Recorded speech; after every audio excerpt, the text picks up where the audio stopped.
इस समय की जो सबसे बड़ी अपडेट है वो निकल कर आ रही है भारत के पड़ोसी देश बांग्लादेश और भारत को लेकर। और इस वीडियो में हम डिस्कस करेंगे कि किस तरह से आज से ठीक 2 महीने पहले बांग्लादेश की सरकार ने भारत के ऊपर एक बैन लगाया था, और जो भारत के ऊपर बैन लगाया गया था वो किस तरह से बांग्लादेश की सरकार को खुद ही बैकफायर कर चुका है, जिसके बाद अब बांग्लादेश की सरकार ने अपनी गलती को माना है और भारत के ऊपर जो बैन लगाया गया था उसको हटा दिया है। इसके साथ ही हम इस चीज के ऊपर भी चर्चा करेंगे कि ये जो बांग्लादेश की सरकार ने भारत के ऊपर से बैन को हटाया है, इसमें बकरीद का क्या रोल है। यानी अब जब बकरीद लगातार पास आते जा रही है तो अब जाकर क्यों बांग्लादेश की सरकार ने अपनी गलती को माना है और भारत के ऊपर से इस बैन को हटाया है। और साथ में हम ये भी डिस्कस करेंगे कि किस तरह से बांग्लादेश की सरकार के भारत के ऊपर बैन हटाने के बाद से भारत से लगातार ट्रकों की लाइन बांग्लादेश बॉर्डर के अंदर पहले दिन से जाना स्टार्ट हो चुकी है। लेकिन ये सब डिस्कस करने से पहले अगर आपको इन दिनों YouTube के ऊपर हमारी सभी वीडियोस की नोटिफिकेशन नहीं मिल पा रही है तो हमने आपके लिए एक टेलीग्राम ग्रुप की शुरुआत की है।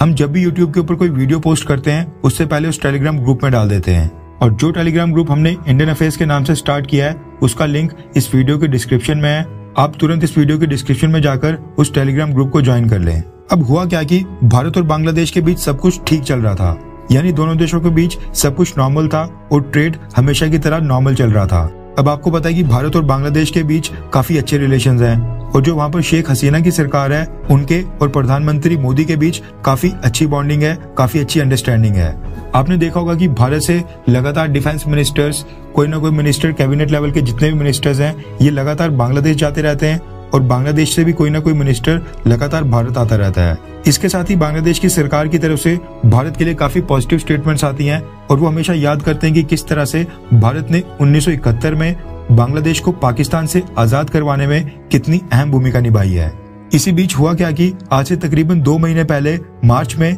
बांग्लादेश की सरकार ने भारत से आने वाले अनियंस यानी भारत से आने वाले प्याज के ऊपर बैन लगा दिया। और जो बांग्लादेश की सरकार का एग्रीकल्चरल डिपार्टमेंट है उसने भारत के ऊपर ये आरोप लगाया कि उनको भारत के अनियन यानी जो भारत से प्याज बांग्लादेश इंपोर्ट करता है उसकी काफी ज्यादा कंप्लेंट्स मिल रही हैं, और जो भारत है वो बांग्लादेश की मार्केट के अंदर अपने प्याज को काफी लो प्राइसेस के ऊपर डंप कर रहा है, जिससे जो बांग्लादेश के डोमेस्टिक फार्मर्स हैं, जो वहाँ के लोकल फार्मर्स हैं, उनको काफी नुकसान हो रहा है। अब बांग्लादेश की सरकार ने भारत से आने वाले अनियन यानी कि भारतीय प्याज के ऊपर मार्च 15, 2023 को ये बैन लगाया था, और इसके पीछे का कारण बताया था कि वो क्योंकि अपने देश के खुद के जो फार्मर्स हैं उनके इंटरेस्ट को सेफगार्ड करना चाहते हैं, इसलिए वो भारत से आने वाले अनियंस के ऊपर ये बैन लगा रहे हैं। बांग्लादेश की सरकार ने अपने इस फैसले को काफी जस्टिफाई करने की कोशिश की थी और कहा था कि वो भारत के साथ रिलेशंस खराब नहीं करना चाहते हैं। लेकिन जो समय बांग्लादेश ने अचानक से भारत के अनियन के ऊपर बैन लगा दिया था उसके कारण जो भारत में प्याज के जितने भी ट्रेडर्स थे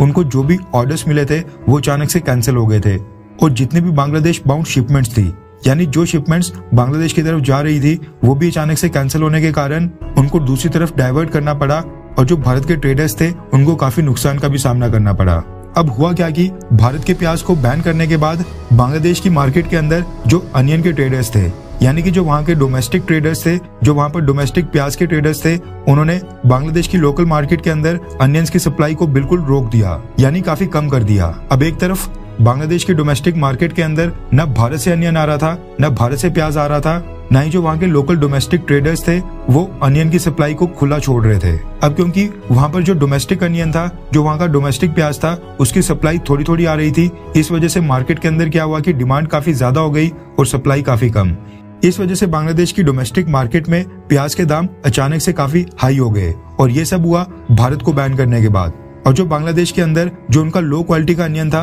वो भी काफी हाई कीमत के ऊपर बेचा जाने लगा। अब इन सब से बांग्लादेश के जो आम लोग हैं उनको काफी दिक्कतें आने लगी, और उन्होंने बांग्लादेश की सरकार से इसकी कंप्लेंट करना स्टार्ट कर दिया। अब स्टार्टिंग में तो बांग्लादेश की सरकार को रियलाइज नहीं हुआ, क्योंकि मार्च 15 के बाद आज यानी कि 6 जून तक 2 महीने से ऊपर का समय हो चुका है। अब लगभग 3 महीने होने वाले हैं, लेकिन बांग्लादेश की सरकार को रियलाइज हुआ ये बकरीद से ठीक पहले। अब आपको पता है कि यहाँ पे बकरीद का क्या एंगल है। दरअसल बकरीद आने वाली है इस साल जून 29 से जून 30 के बीच। अब होता क्या है कि किसी भी फेस्टिवल के दौरान बांग्लादेश के अंदर अनियंस यानी प्याज की डिमांड काफी हाई हो जाती है, और जब बकरीद आने वाली है यानी कि एक तरह से बांग्लादेश के अंदर एक फेस्टिवल सीजन होने वाला है, क्योंकि बकरीद के दौरान बांग्लादेश में जो भी डिशेस बनाई जाती हैं उनमें अनियंस यानी कि प्याज का इस्तेमाल काफी ज्यादा हाई हो जाता है। अब जब प्याज का इस्तेमाल ज्यादा होता है इसका मतलब वहाँ पर प्याज की डिमांड और भी ज्यादा बढ़ेगी, और जो वहाँ के लोकल डोमेस्टिक ट्रेडर्स ने प्याज को पहले से कम करके रखा है, यानी कि प्याज की सप्लाई को कम किया हुआ है, उसके कारण वहाँ पर प्याज के प्राइस और भी ज्यादा बढ़ जाएंगे।